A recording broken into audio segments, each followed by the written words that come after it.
Causation.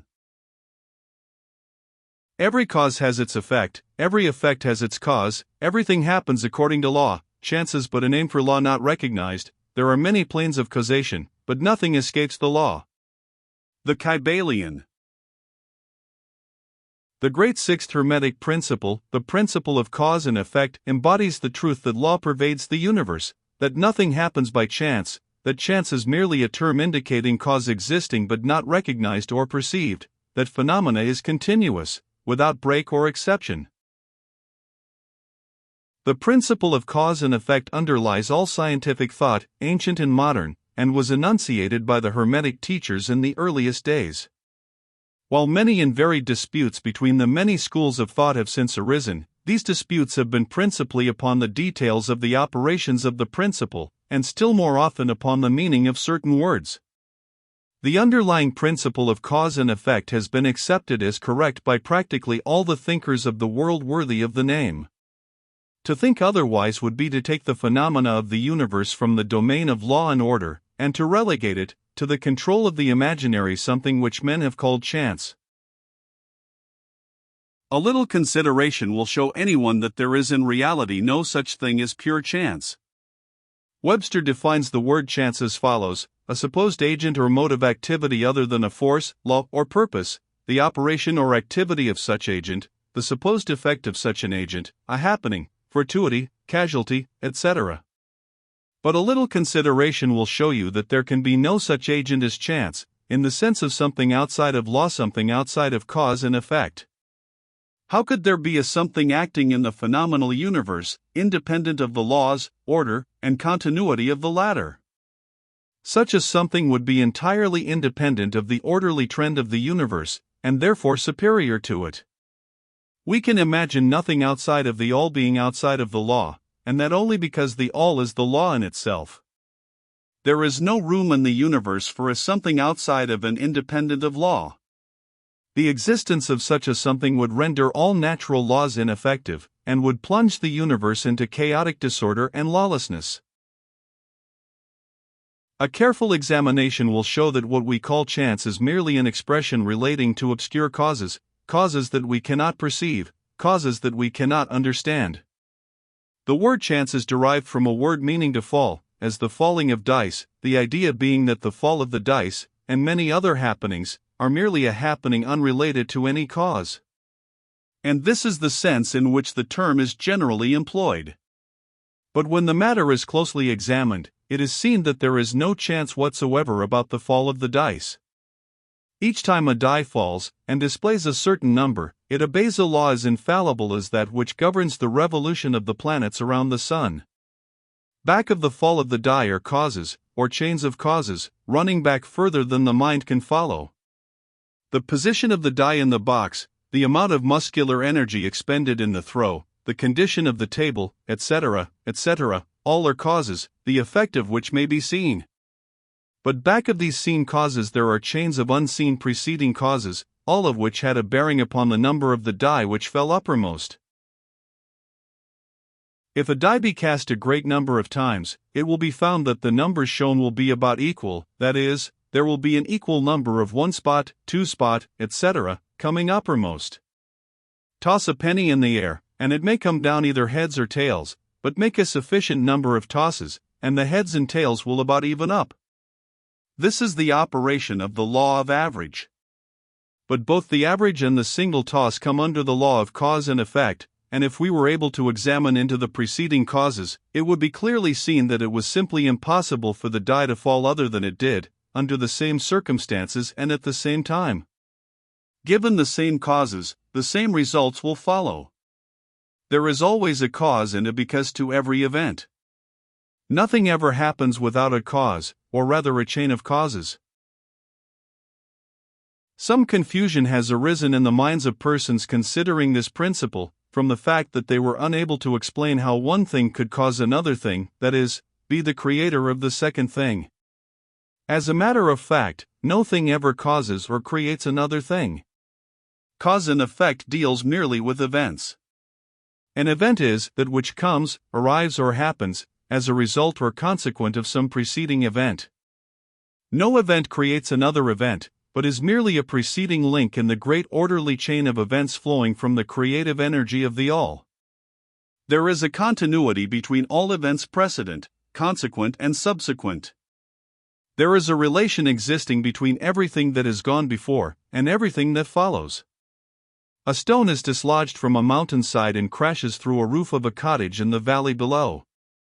At first sight, we regard this as a chance effect, but when we examine the matter, we find a great chain of causes behind it. In the first place, there was the rain which softened the earth supporting the stone and which allowed it to fall. Then back of that was the influence of the sun, other rains, etc., which gradually disintegrated the piece of rock from a larger piece. Then there were the causes which led to the formation of the mountain, and its upheaval by convulsions of nature, and so on ad infinitum. Then we might follow up the causes behind the rain, etc. Then we might consider the existence of the roof. In short, we would soon find ourselves involved in a mesh of cause and effect, from which we would soon strive to extricate ourselves. Just as a man has 2 parents, and 4 grandparents, and 8 great-grandparents, and 16 great-great-grandparents, and so on until when, say, 40 generations are calculated, the numbers of ancestors run into many millions, so it is with the number of causes behind even the most trifling event or phenomena, such as the passage of a tiny speck of soot before your eye. It is not an easy matter to trace the bit of soot hacked to the early period of the world's history when it formed a part of a massive tree trunk, which was afterward converted into coal, and so on, until as the speck of soot it now passes before your vision on its way to other adventures. And a mighty chain of events, causes and effects, brought it to its present condition, and the later is but one of the chain of events which will go to produce other events hundreds of years from now. One of the series of events arising from the tiny bit of soot was the writing of these lines, which caused the typesetter to perform certain work, the proofreader to do likewise, and which will arouse certain thoughts in your mind, and that of others, which in turn will affect others, and so on, and on, and on, beyond the ability of man to think further, and all from the passage of a tiny bit of soot, all of which shows the relativity and association of things, and the further fact that there is no great, there is no small, in the mind that causeth all.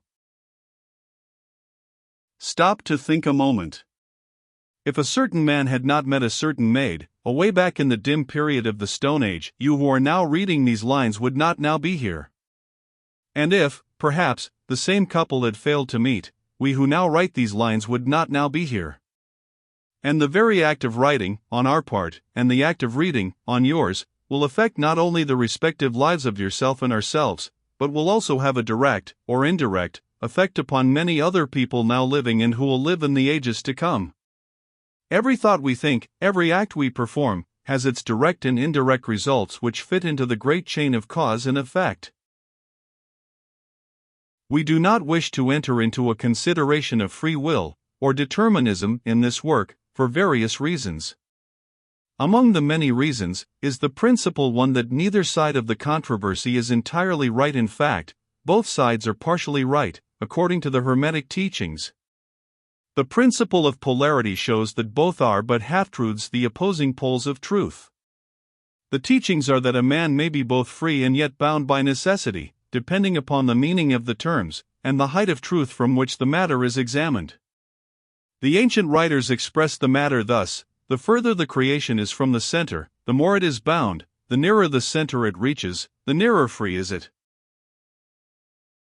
The majority of people are more or less the slaves of heredity, environment, etc., and manifest very little freedom. They are swayed by the opinions, customs, and thoughts of the outside world, and also by their emotions, feelings, moods, etc. They manifest no mastery, worthy of the name. They indignantly repudiate this assertion, saying, "Why, I certainly am free to act and do as I please, I do just what I want to do," but they fail to explain whence arise the want to and as I please. What makes them want to do one thing in preference to another? What makes them please to do this, and not do that? Is there no because to their pleasing and wanting? The master can change these pleases and wants into others at the opposite end of the mental pole. He is able to will, instead of to will, because some feeling, mood, emotion, or environmental suggestion arouses a tendency or desire within him so to do. The majority of people are carried along like the falling stone, obedient to environment, outside influences and internal moods, desires, etc., not to speak of the desires and wills of others stronger than themselves, heredity, environment, and suggestion, carrying them along without resistance on their part, or the exercise of the will. Moved like the pawns on the checkerboard of life, they play their parts and are laid aside after the game is over.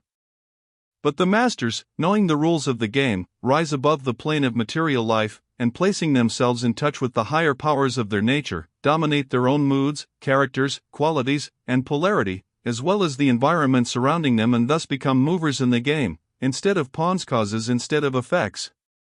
The masters do not escape the causation of the higher planes, but fall in with the higher laws, and thus master circumstances on the lower plane. They thus form a conscious part of the law, instead of being mere blind instruments. While they serve on the higher planes, they rule on the material plane. But, on higher and on lower, the law is always in operation. There is no such thing as chance. The blind goddess has been abolished by reason. We are able to see now, with eyes made clear by knowledge, that everything is governed by universal law, that the infinite number of laws are but manifestations of the one great law, the law which is the all. It is true indeed that not a sparrow drops unnoticed by the mind of the Al, that even the hairs on our head are numbered, as the scriptures have said. There is nothing outside of law, nothing that happens contrary to it. And yet, do not make the mistake of supposing that man is but a blind automaton. Far from that. The Hermetic teachings are that man may use law to overcome laws, and that the higher will always prevail against the lower, until at last he has reached the stage in which he seeks refuge in the law itself, and laughs the phenomenal laws to scorn. Are you able to grasp the inner meaning of this?